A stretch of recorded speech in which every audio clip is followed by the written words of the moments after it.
Hello everyone.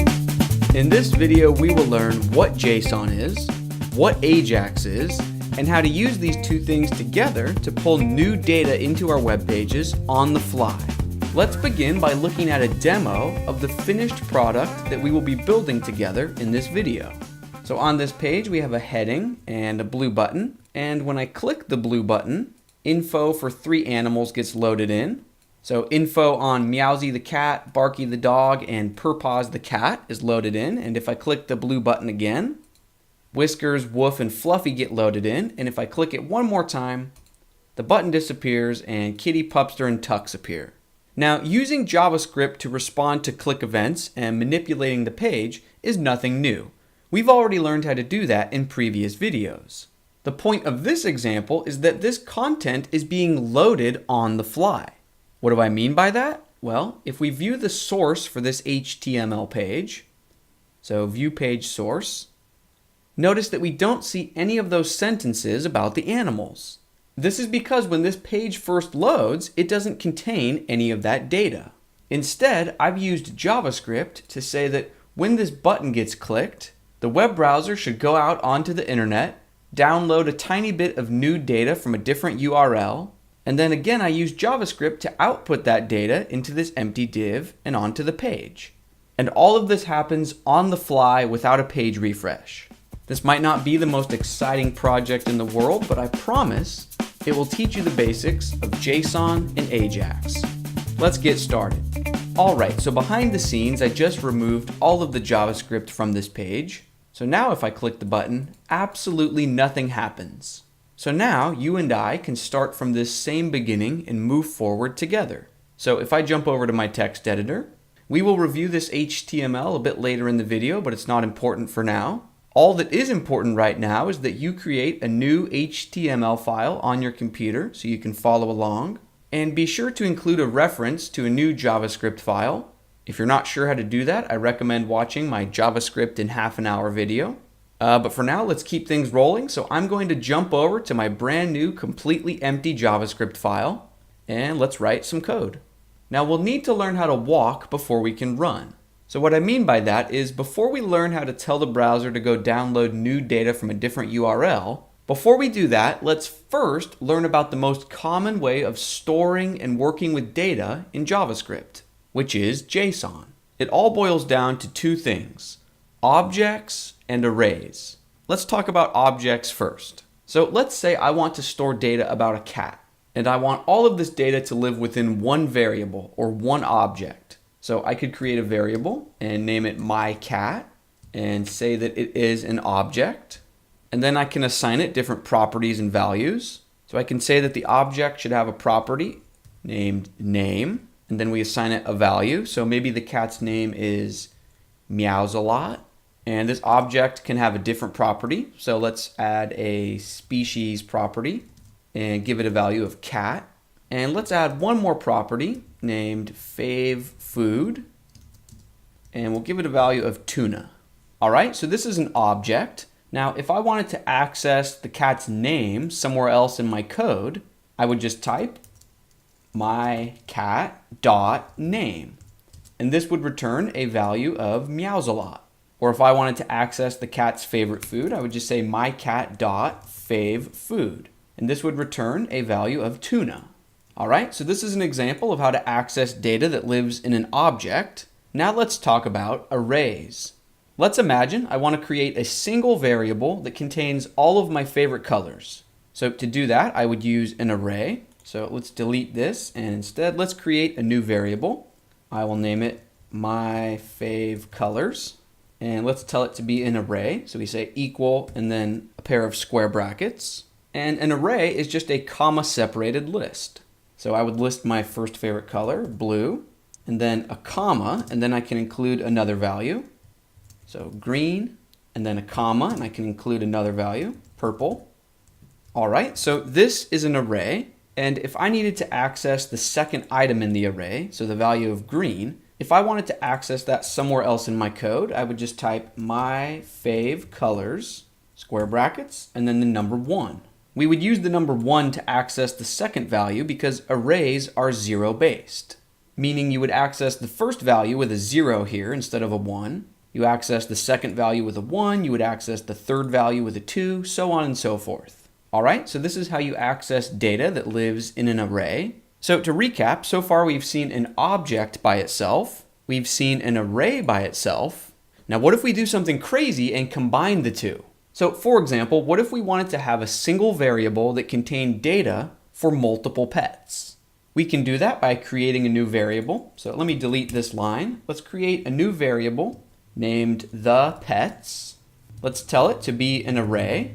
Only this time we don't want an array of simple text string values. This time we want an array of objects. So to define an object, you just open up a pair of curly brackets. So we could define our first animal or pet object within these brackets and then include a comma, and then another object, and then a comma, and then another object. You get the idea. But including this much data on a single line of code can begin to look messy or complicated. So instead, let's drop down to a new line in between our array square brackets. And then in between those two lines, we can create curly brackets for an object. And let's just create two. Let's say we want 2 pets or 2 animals to live within this array. All right, now let's actually define our objects. So we can just copy the code that we have up here. So I will copy these 3 lines into my clipboard. And then within our curly brackets down here, I'll just drop down to a new line and paste in. So our first pet object in this array is Meowsalot the cat. Let's paste those 3 lines into our second object, only this time we'll change the name to Barky. And we'll say that Barky is a dog, and we'll say that his favorite food is carrots. And we can delete these lines, we don't need them anymore. All right, so now we have a single variable that contains all of our data. And I have a surprise for you. You just learned JSON. So the code that I have highlighted right now is an example of JSON.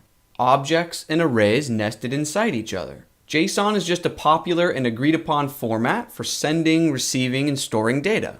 The JSON acronym stands for JavaScript Object Notation.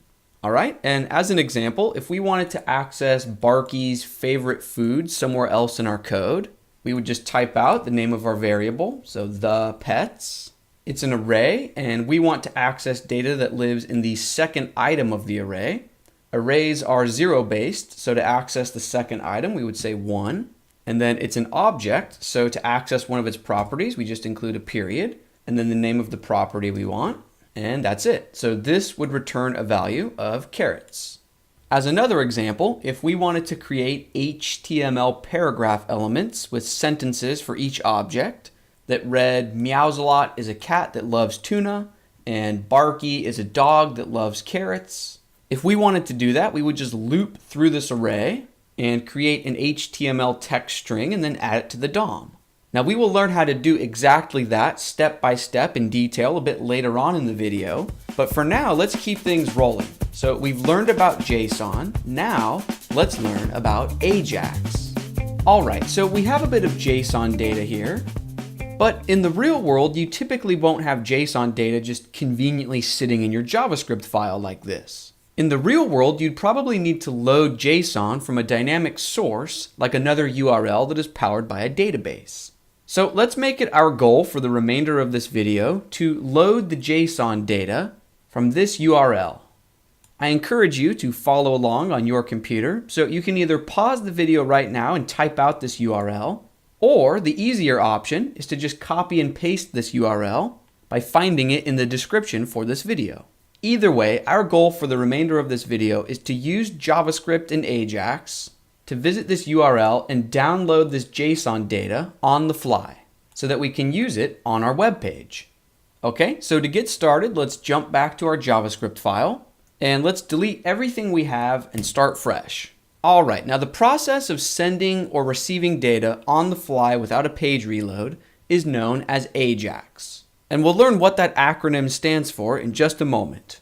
Now, web browsers have a built-in tool named XML HTTP request.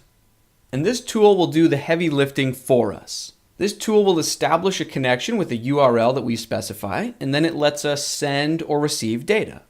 So let's create a new instance of this tool. To begin, we will create a new variable, We could name the variable anything we'd like, but I'm going to name it our request. And then we just set that variable to equal a new instance of the XML HTTP request tool. All right, now we just need to tell our variable to actually do something. Now the web browser will expect our variable to use a method named open. So to specify that, we just say our request.open, and this is our chance to say what we want to do. So we will want to pass this open method two arguments. The first argument is whether we want to send data or receive data. In our case, we want to receive data. We want to download data. So we say get. We want to go get data. If instead we wanted to send data to a server, we would say post. But we want to download or get data, so we say get. And the second argument that we will want to give this method is simply the URL that we want to talk to. So in this case, that's the URL that I showed a moment ago. So again, you can pause the video and type out this URL, or you can find this URL in the description for this video and just copy and paste it. But either way, we want this URL. This is where the JSON lives. So I copied that URL into my clipboard, and then back in my text editor, I'm just going to paste it in as the second argument. So this line of code will tell the browser to go to this URL and get the JSON data. Now next, we need to actually do something with that data. So let's drop down to a new line. We'll start with our variable, so our request, and we want to use a method named onLoad. So this is where we say what should happen once the data is loaded. So we're just going to set this to equal an anonymous function. All right, and within the body of this function, we can do anything we'd like.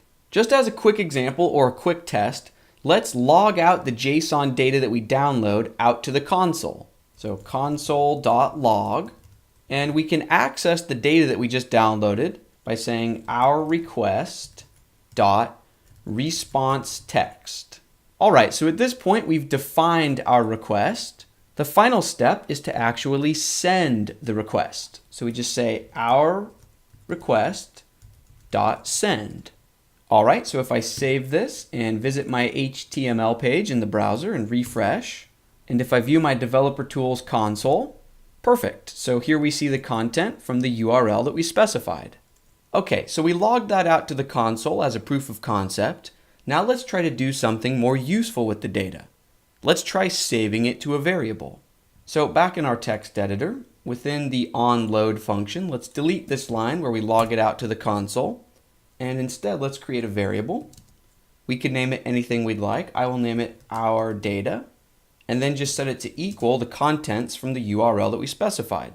So to access that content, it's our request.response text. All right, so now we have all of the data within our convenient new variable name. Now let's give ourselves a new example task. Let's imagine we only want to log out to the console the first pet object within this array of data. So for example, if I go back to that URL, currently the our data variable contains all of this content.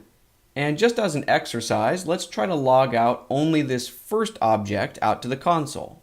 So only the info about Meowsy the cat. So back in our text editor, to do that, we could drop down to a new line and say console.log. We know that that data lives in our data variable, and we know that that is an array of objects. So if we only want the first item in the array, 0. All right, now if I save this and refresh, we see that the only thing that got logged out to the console is an opening square bracket. Now this is not what we were hoping to see, but let me explain why this happened. By default, when our browser goes out to this URL and downloads this data, it doesn't know to interpret this as JSON data, right? So by default, the web browser doesn't know that this is an object or that the entire thing is an array of objects. By default, the browser is just interpreting this as plain text, as a giant text string.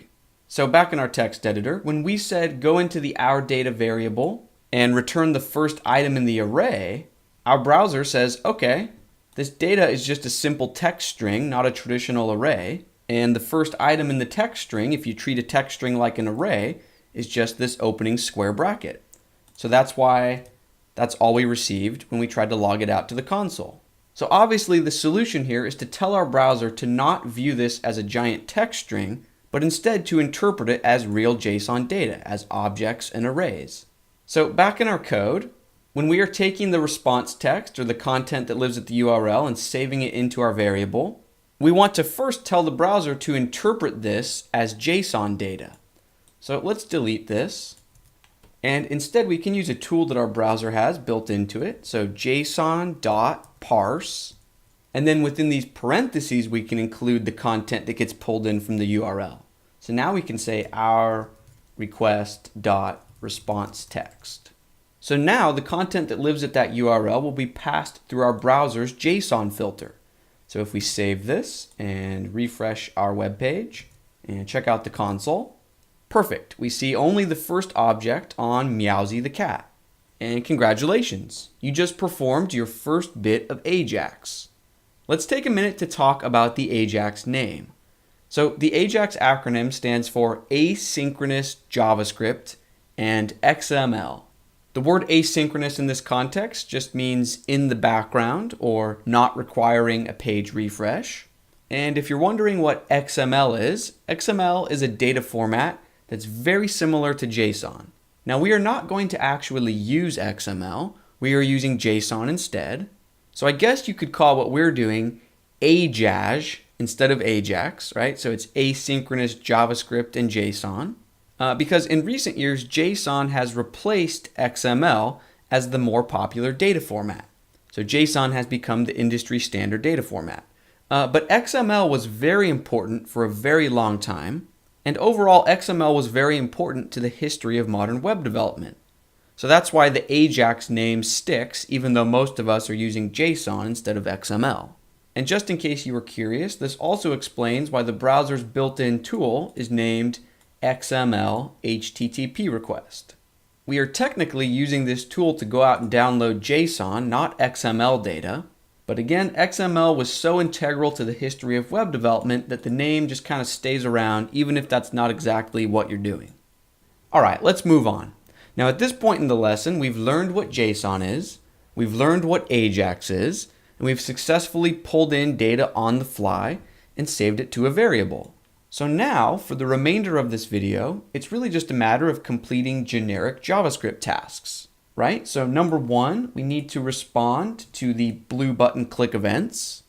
And number two, we need to add new HTML to the page based on the contents of the our data variable.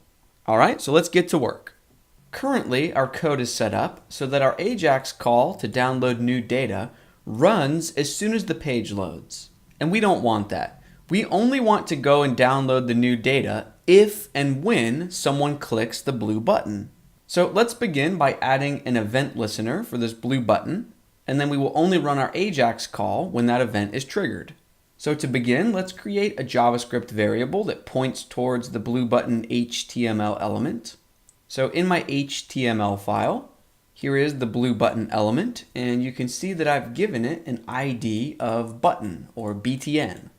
So make sure that your HTML looks similar to this, and then back in our JavaScript, up at the very top, let's create a variable. We can name it anything we'd like. I'm just going to name it button or BTN. And then I'm just going to select that HTML button element. So document, get element by ID, button. All right, so now we have this convenient variable that points towards that element. Now let's set up an event listener for when the button gets clicked. So we just say button, add event listener. The event that we are listening for is the click event.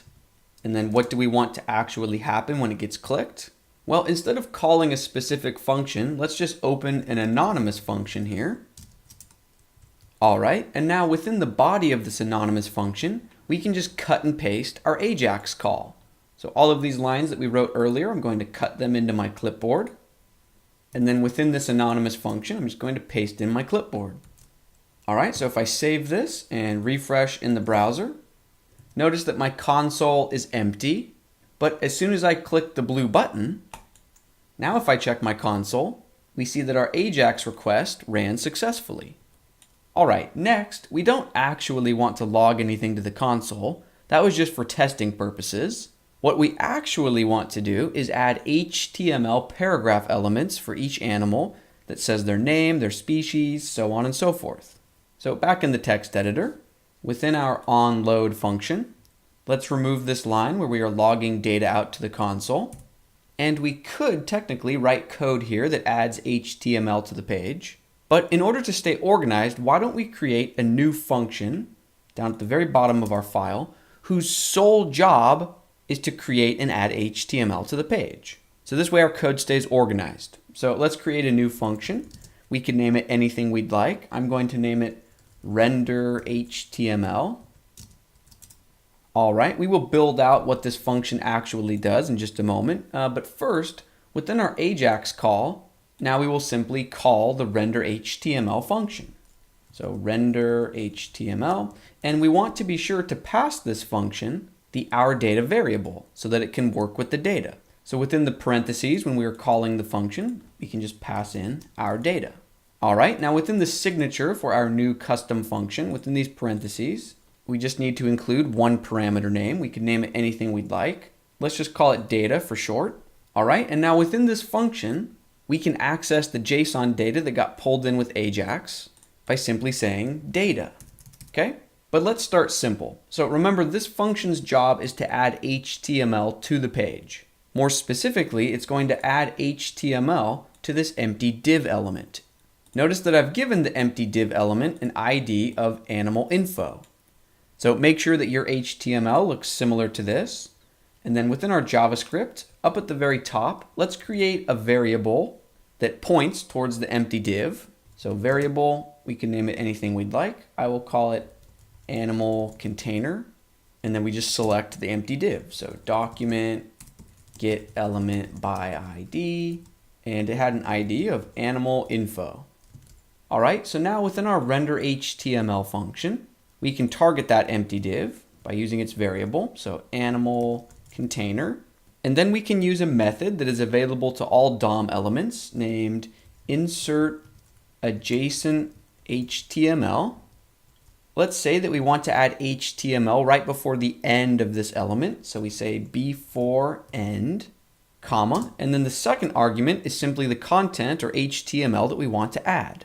So if we said testing 1, 2, 3, save this and refresh the page and click the blue button, we see testing 1, 2, 3. All right, only instead of spelling out the text we want within this function call, instead, why don't we create a variable? We can name it anything we'd like. I will name it HTML string, and let's set it to equal this is a test. And then down on this line, instead of spelling out the content we want, let's just point towards this variable name. So HTML string. So if we save this and test it out, click the blue button. Now the reason this is nice is now we are free to loop through the JSON data that we received via AJAX.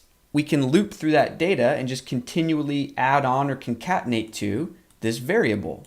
It's hard to explain with words, so let me just show you what I'm talking about. So when we first define this variable, let's actually tell it to just be an empty string. All right, and then on a new line, what we are going to do is loop through our array of pet objects and do something once for each object in the array. Now, if you've never used a for loop before, I recommend watching my JavaScript in half an hour video. It explains how for loops work in detail. Because in order to keep this video rolling along at a nice pace, I'm just going to have to assume that you understand for loops. All right, so let's begin a for loop. So I will begin as 0, and we want the for loop to run as long as I is less than the length of our array. So remember, our array of objects, we can access it with data. So I'll just say as long as I is less than data.length. Then we want to increment I each time the loop runs. All right, and then within these curly brackets, we get to say what should happen for each item in the array. So what we want to do is just add on or concatenate on to our HTML string variable. So let's say HTML string, we want to add on to it, so +, equal sign. And remember, we want to create a paragraph element for each object in the array. So we'll open up a p tag, and then let's output the name of each animal or each pet. Remember, we can access the JSON data with the word data. So we'll say data, which gives us the array of objects. Look inside that array for the first item. So because I equals 0 to begin with, this will select the first object in the array, which is Meowsy the cat. And then once the loop runs again, I will get incremented, so I will equal 1. And then when this code runs again, this would obviously select the second object in the array, so on and so forth. Okay, but remember here, we're trying to output the name of the object. So just to put this into context, if we look at the URL of where we're grabbing the JSON from, each object in the array has a name property. So back in our code, we can access that property by saying .name. And then let's say that that animal is A. And then let's output their species property. So data, select whichever item in the array we've looped through. And then we want the species property. All right, and then let's just add a period at the end of our sentence and close out the paragraph element.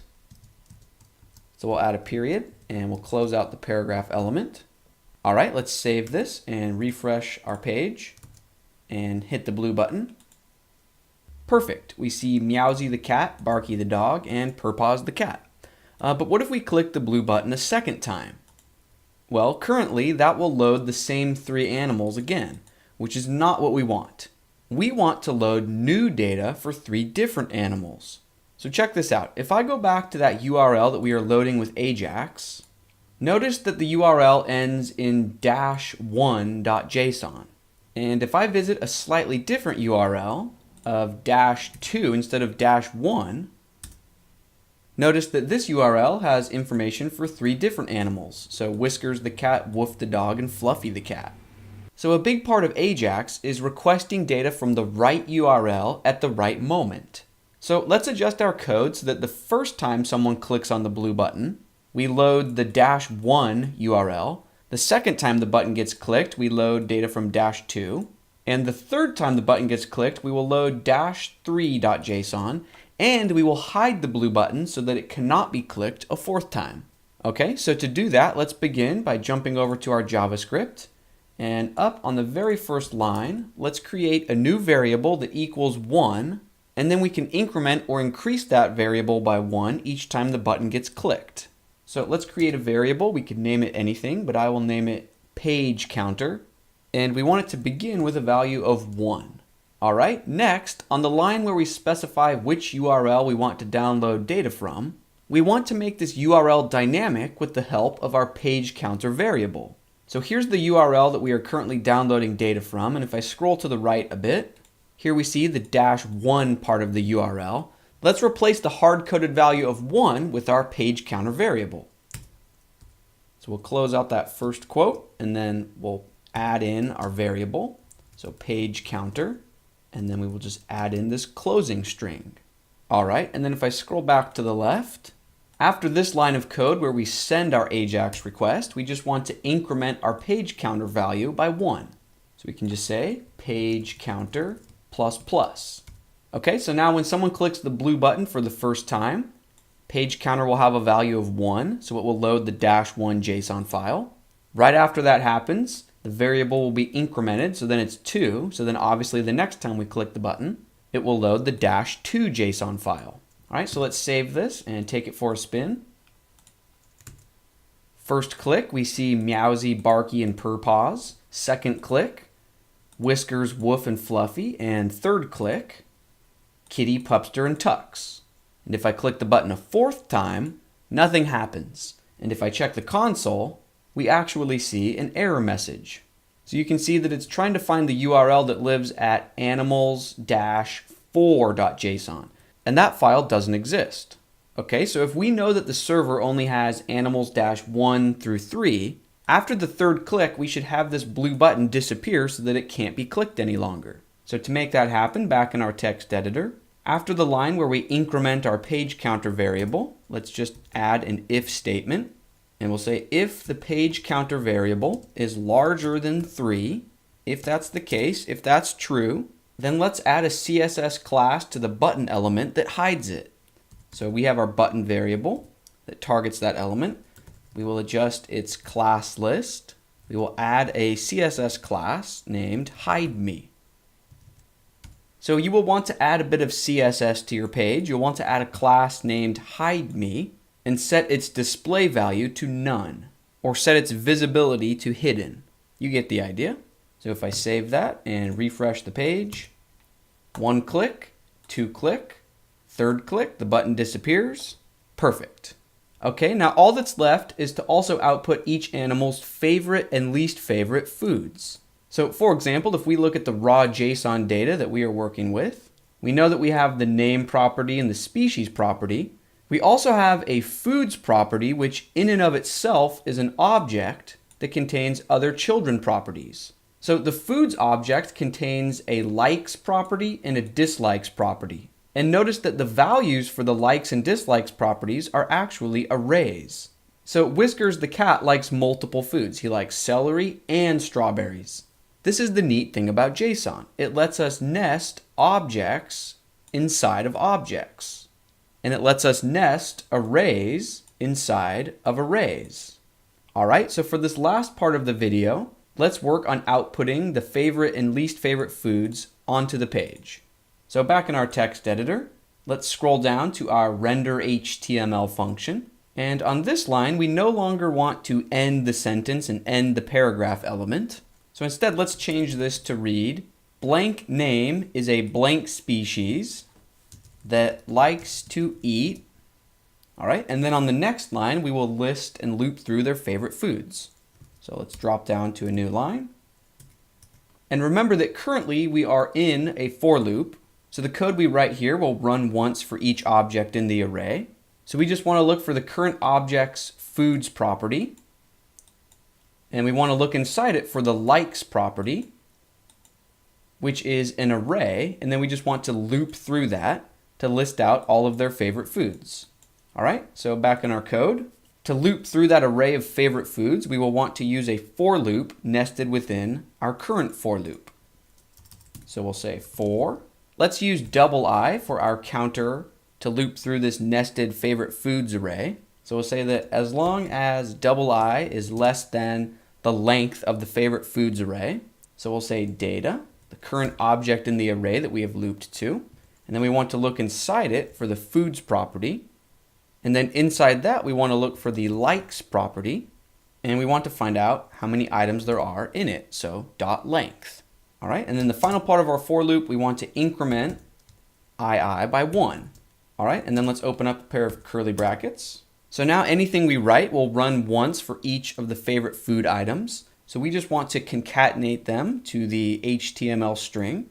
So we'll say HTML string, add on to it, plus equals, and then we just want to add on the current favorite food. So data, the current item we've looped through, foods, likes, and likes is an array itself, so then we want the current item, which is our counter, II. All right, and then after this nested for loop, but still within our overall for loop, let's be sure to add in the closing period and the closing paragraph tag. So on this line, we can just say HTML string and add on a period and a closing p tag. Let's save this and refresh. So it looks like we need to add a space in between each individual food, right? So there should be a space between tuna and catnip, and there should be a space between bones and carrots. So to do that, back in our code, within our nested for loop, let's use an if statement. So to begin, let's cut this line of code into our clipboard, this line of code where we are outputting each favorite food. So I'll cut that. All right, and now let's use an if statement. So we'll say, if the current favorite food that we are outputting is the first item in the array, we'll do one thing, but otherwise else, if it's the second or third favorite food, we'll do something else. All right, so within this first condition of the if statement, we can paste our clipboard back in. So if it's the first favorite food in the array, this works fine, but otherwise, if it's the second or third favorite food item, let's be sure to add in a space, the word and then another space, and then output the favorite food. All right, so let's save this and refresh. Perfect. Likes to eat tuna and catnip, bones and carrots. All right, and now we just need to do the same thing for each animal's least favorite foods. So back in our JavaScript, after this nested for loop, let's add a bit of text to our string. So HTML string, and we'll add a space and say, and dislikes. All right, and then we can really just copy and paste this nested for loop and tell it to work with the dislikes array instead of the likes array. So let's just copy this to our clipboard. And then after this line, let's paste in our clipboard. Let's change this from likes to dislikes. Change this to dislikes and this to dislikes. All right, let's save this and refresh. Meowsy is a cat that likes to eat tuna and catnip and dislikes ham and zucchini. Beautiful. And if we click the button a few more times, it's working just like we had hoped. Now before we bring this video to a close, I want to try and answer a few of the most common questions you might have right now. So question number 1 is, where will I know to look for JSON URLs in the real world? Right? Because in the real world, there won't be some guy on YouTube telling you the exact URLs to look for. The answer is that every system is different. It just depends on the source of your data. Are you trying to pull data from WordPress? Are you trying to pull data from a weather forecast service? Or from a custom PHP or Node API that you built that pulls data from a database? You get the idea. So there are a million possibilities, and each system will generate slightly different URLs that you can tweak to return different JSON. So remember in our example how we could tweak this number to be either 1, 2, or 3 to pull in different data?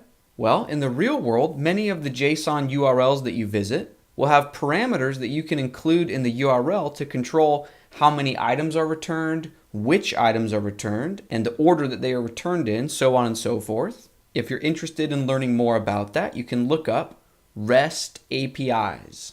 All right, now as of the recording of this video, there was a neat website named Philtext.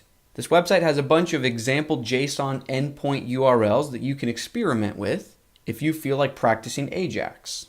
Okay, question number 2. Creating an HTML string that used our JSON data was not very enjoyable. Is there a better way of doing that? The answer is absolutely yes, there is a better way. I only used concatenation and for loops like that in this video because I didn't want to introduce yet another different technology. But in the real world, I'd recommend a JavaScript templating solution named Handlebars. Handlebars has been around for a long time. It's super popular, super useful, and it makes creating HTML out of JSON data much, much simpler. I'll try to cover Handlebars in a future video. All right, and the final question, question number 3, what about error handling for our AJAX requests, right? Because we don't live in a perfect world, and sometimes the browser connection to go out and send or receive data will fail. Well, the good news is that it's very simple to set up error handling. So let me jump into the JavaScript file and we can set up error handling right now. So if I scroll up a bit, right before this line of code where we send our AJAX request, let's add a new line. And let's say our request dot on error. And let's tell it to equal an anonymous function. And now this is your chance to say what should happen if the connection just fails outright. So maybe the user's internet connection is temporarily down or something like that. So you could just log out to the console. Just as an example, you could say connection error. Obviously in the real world, you'd want to do something more useful than just logging out to the console. But the general idea is that this is how you handle outright connection failures.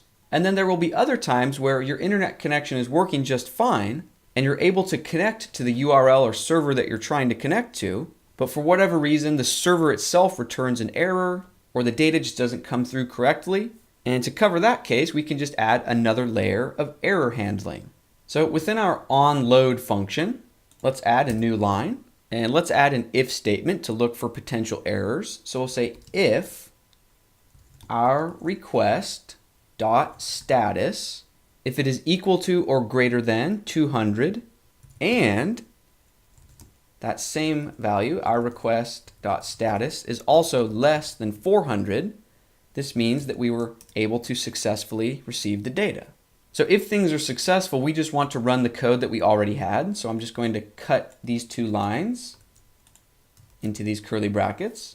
But if this isn't the case, that means we ran into an error after we connected to this URL. So then we can just say else and then you would handle the error here. So you would do something more useful than this, but I'm just going to log out to the console and say we connected to the server, but it returned an error. All right, and that's how you implement basic error handling for your AJAX requests. That's going to bring this video to a close. Thank you so much for watching. I hope you feel like you learned something, and stay tuned for a new video next Tuesday. Thanks, bye. If you haven't already, be sure to check out my brand new Get a Web Developer Job, Mastering the Modern Workflow course. As always, there's a link to it in the description.